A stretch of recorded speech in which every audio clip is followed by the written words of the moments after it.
Ano ka na? Oo. Ako, isang ordinaryong membro ng Catholic Church na, Nagsisikap. nagsisikap.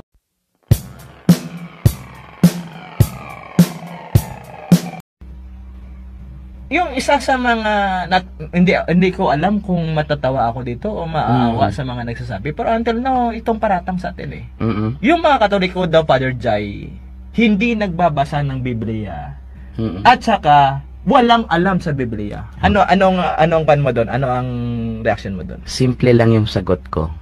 Paano mo nasabi? Nakita mo ba? Kasama mo ba na nagbabasa ng Biblia? Or kilala mo ba? At ano ba ang ibig sabihin ng tanong mo? Na ikaw na ang nakakaalam ng lahat? Alam mo ba yung kung anong ginagawa ng kapwa mo? So, hindi mo alam ang pamumuhay ng lahat ng Pilipino, no? Lalong-lalo na sa kontekstong Pinoy, no? Baka nagbabasa ng Biblia pero hindi mo nakita. That is why, no, dapat huwag tayong humusga. For example, si Brother Dwayne, Katoliko, 'di ba? Nagbabasa ka na. Katoliko, hindi ako pare. Pero nagbabasa ka ng Biblia. Mamaya may babasahin ako, hindi ng Tagalog. 'Di ba? Babasahin ko talaga yung totoong Biblia. Di ba? Hindi yung hindi lang yung translation. Oo. Isa pa, yung paratang na hindi daw, isa pa doon, no, maliban nun sa inaakusan tayo na hindi tayo nagbabasa ng Biblia, walang alam tayo sa Biblia, isa pa yung ipinagbabawal daw ng Katoliko na magbasa tayo ng Biblia. Hindi.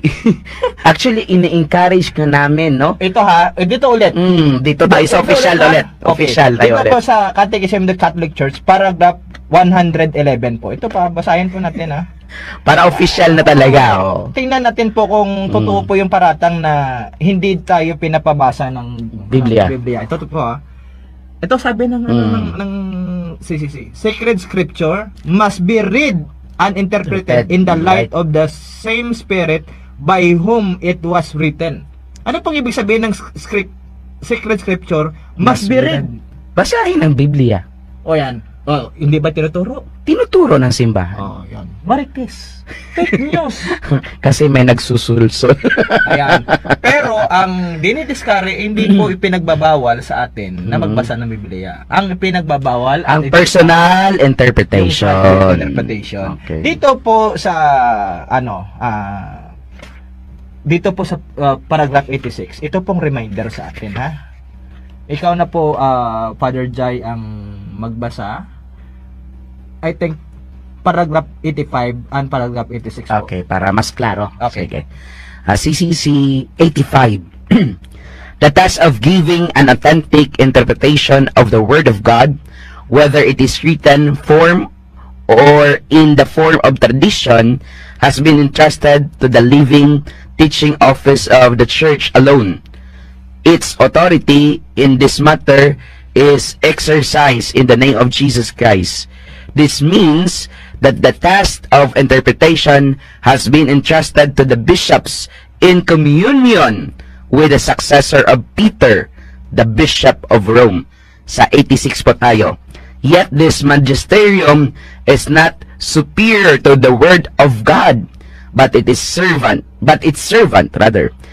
Its teaches only that has been handed unto it at the divine command, and with the help of the Holy Spirit. It listens to this devotedly, guards it with dedication, and expounds it faithfully. All that is proposes for beliefs as being divinely revealed is drawn from the single deposit of faith. Ayan. So kung may masusunod po natin ang talakayan namin dito ni Father Jai, yung sa paragraph 111, ang scripture must be read. Must be read. Tinuturuan tayo na dapat magbasa tayo. Wag tayo makalimot na yung na-i-guide tayo ng church. Ng church, tama. Yung din-discourage, hindi yung pagbasa. Kundi yung private interpretation. Private or personal interpretation. Ayan po. Ito po, sasagutin po natin. Totoo bang walang alam ang Catholic Church sa Bible? Kasi pag sinabi mong Catholic Church, hindi aminado tayo na hindi lahat ng Katoliko nagbabasa ng Biblia. Pero talaga nagbabasa. Kahit naman doon sa mga Protestant Hindi naman lahat. Hindi naman lahat ng Protestant nagbabasa eh. Kaya dapat wag mag-akusana nila lahat. Oo. Ayan. Ngayon, sasagutin natin ha. Ito. Sa Vatican Library, meron tayong 75,000 manuscripts. Okay. Ha? Including yung mga ancient Greek manuscripts, andun yung Vaticanos? Codex Vaticanus na mas matanda pa ng konti kaysa sa Codex Sinaiticus. And then meron tayong Papyrus 75 nandun din. Ayan ha. Ginagamit yan sa textual criticism.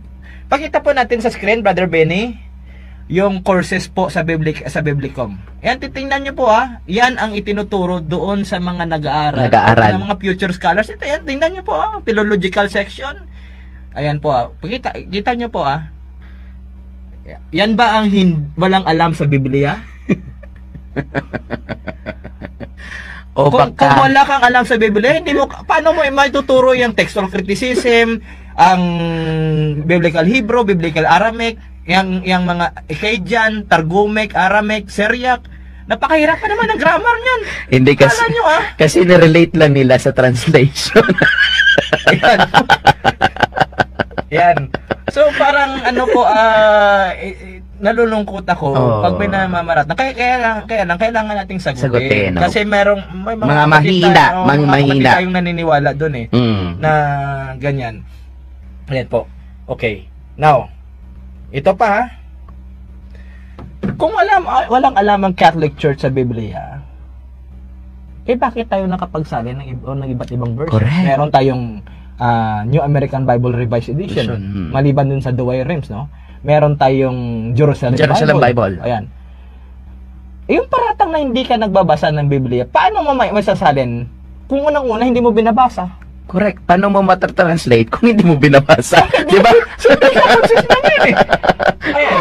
Tapos, alam nyo ba na hindi madaling mag-translate? Correct. Kaya nga si Saint yung sa tapas na patron, Saint Jerome, di ba? Hindi talaga madali.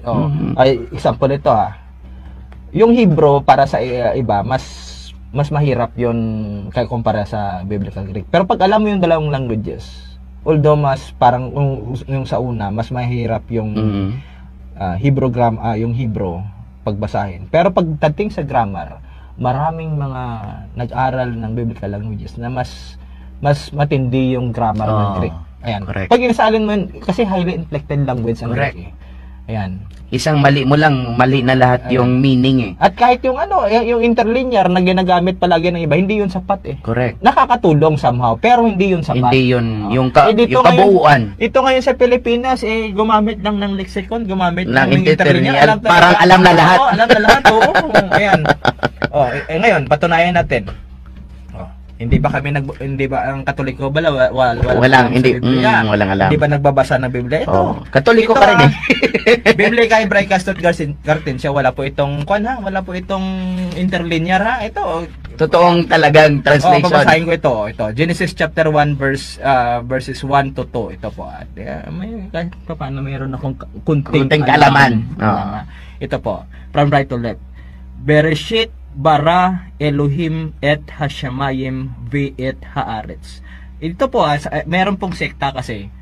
Kasi sabi ko nga pag yung Elohim ginagamit yun sa tunay na Diyos, ginagamit din sa hindi tunay na Diyos, depende sa context.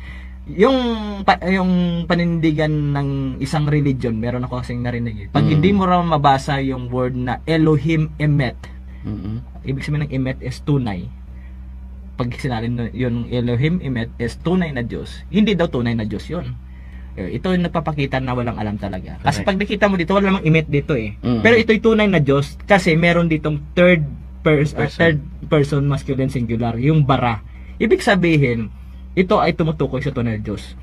In the beginning, God created the heavens and the earth. Ayan. Tapos meron ditong inisa-isa mo to, Bereshit, in the beginning, bara Elohim, God created, tapos hashamayim, the heavens, yung ha is definite article, tapos meron itong word na it, dalawang beses binanggit yung it, tapos yung et sa VET, yan ay direct object marker. Walang katumbas kasi sa English yun eh. Ayan po, alam natin. Ha? O, ito sa pangalawang, sa verse 2. Behaaretz hayita tuhu babuhu. Behoshek alpinitihum verua Elohim. Ayan. Ito, paintindi ko yung mga isa kasi sa mga matake sa na wala tayong alam sa Biblia, yung mga kapatid natin mga Jehovah's Witnesses. Ayun, ito. Sasagutin ko na nga. With love. With love. Okay. Yung word ito na verua Elohim, hindi mo ito maisasalin na God's active force. Kasi isinalin nila sa kanilang New World Translation na God's active force. Eh yung ruwa kasi dito, dalawang, yung verua Elohim, ruwa Elohim dito, pwede mong isalin siya na Spirit of God or wind from God. Hindi mo siya pwedeng isalin God's active force kasi wala kang mababasang lexicon or reliable Hebrew dictionaries na ang ruwa ay pwede mong isaling God's active force. Kasi isinalin nilang active force kasi hindi sila naniniwala na person yung Holy Spirit. Kaya yan ang kanilang reason kung bakit nila hindi nila pwedeng matanggap na Spirit of God ang nakasulat. Pero yan ang nakasulat sa Hebrew eh. Correct. At hindi dapat yan baguhin. Ayan. Now napatunayan namin nagbabasa kami ng Biblia. Itong tunay na Biblia. Ayan, pakita natin sa screen para... Wala po yung interlinear baka kasi sabihin ng iba merong interlinear. Kasi merong nababasa dyan, akala mo na merong manuscript pero may interlinear na nga. Walang interlinear.